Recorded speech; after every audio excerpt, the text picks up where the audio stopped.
வணக்கம். ஆர்வம் செய்திகளில் பொது அறிவு சம்பந்தமா இன்றைக்கு என்னெல்லாம் பார்க்க போறோம்? பறவை திட்டம், பள்ளங்களை சீரமைக்க நவீன இயந்திரம், TrackK D செயலி, Melanochlamys bengalensis.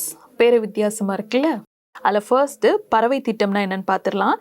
சென்னை மாநகர காவல்துறை அடையாளத்தை உறுதிப்படுத்துவதற்கான ஆளுமை மற்றும் மனப்பான்மை சீர்திருத்த உதவி திட்டத்தை அறிமுகப்படுத்தியது. பறவை திட்டமானது 18 24 வயதுக்குட்பட்ட சிறார்களை சீர்திருத்துவது மற்றும் சமூகத்தில் மீண்டும் ஒருங்கிணைக்கப்படுவதை மையமாக கொண்டுள்ளதாம். பறவை திட்டத்தின் மூலம் அந்த சிறுவர்கள்லாம் குற்ற வாழ்க்கைக்கு திரும்புவது தடுக்கப்படுதாம். பறவை திட்டம் என்பது 6 கட்ட செயல்முறை திட்டம். இதில் இளம் குற்றவாளிகள் கைது செய்யப்பட்டு சைதாப்பேட்டை துணை சிறையில் அடைக்கப்பட்டதிலிருந்து ஜாமீனில் விடுவிக்கப்படும் வரை கண்காணிக்கப்படுவார்கள். பறவை திட்டம் ஏப்ரல் மாதம் அதிகாரப்பூர்வமாக தொடங்கப்பட்டிருக்கு. கடந்த ஏப்ரல்ல இளைஞர்கள் 6 நிலை செயல்முறைக்கு உட்படுத்தப்படுவதை உறுதி செய்யும் வகையில் அதிகாரிகள் இந்த திட்டத்தின் கீழ் பணியமர்த்தப்பட்டிருக்காங்க. பள்ளங்களை சீரமைக்க நவீன இயந்திரம். சாலைகளில் ஏற்பட்ட பள்ளங்களை சீரமைக்க சென்னை மாநகராட்சியில் ஜெட்பேச்சர் எனும் நவீன இயந்திரம் மூலம் சோதனை முயற்சி மேற்கொள்ளப்பட்டிருக்கு.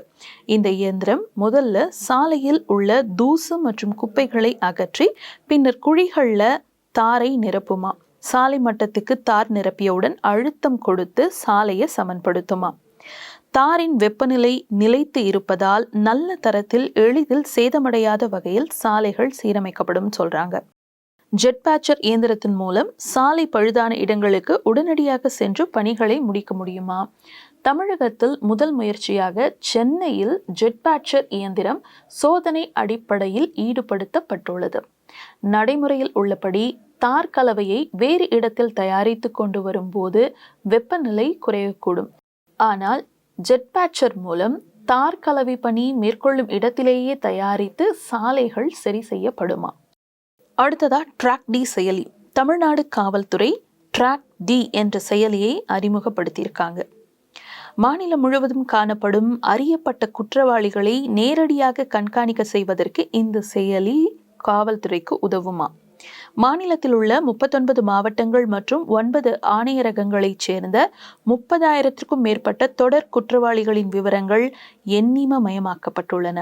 இந்த செயலில குற்றத்தின் தன்மை, செயல்முறை மற்றும் குற்றத்துடன் தொடர்புடைய கும்பல் ஆகியவற்றின் அடிப்படையில் சந்தேகப்படக்கூடிய வகையிலான நபர்களை இந்த செயலி வகைப்படுத்தும் என்பதோடு இது அனைத்து வகையான குற்றவாளிகளின் பெயர்களை கொண்ட நீண்ட பட்டியலை குறைப்பதற்கு புலனாய்வாளர்களுக்கு மிகவும் பயனுள்ளதா இருக்குமா. Next, Melanochlamys bengalensis. வங்காள விரிகுடா கடற்கரையை ஒட்டிய திகா, தலச்சாரி, உதய்பூர் மற்றும் அதற்கு அருகில் உள்ள பகுதிகளில் புதிய வகை தலைக்கவசம் கொண்ட கடல் தட்டை மீன்கள் இனம் ஒன்று விலங்கியல் நிபுணர்கள் கண்டுபிடிச்சிருக்காங்க. இதுக்கு தான் Melanochlamys bengalensisன்னு பெயர் வச்சிருக்காங்க. இந்த புதிய இனங்கள் அதே குடும்பத்தினை சேர்ந்த மற்ற இனங்களுடன் ஒப்பிடும்போது ஒரு தனித்துவமான உயிரின கிளை இனத்தினை குறிக்குதாம்.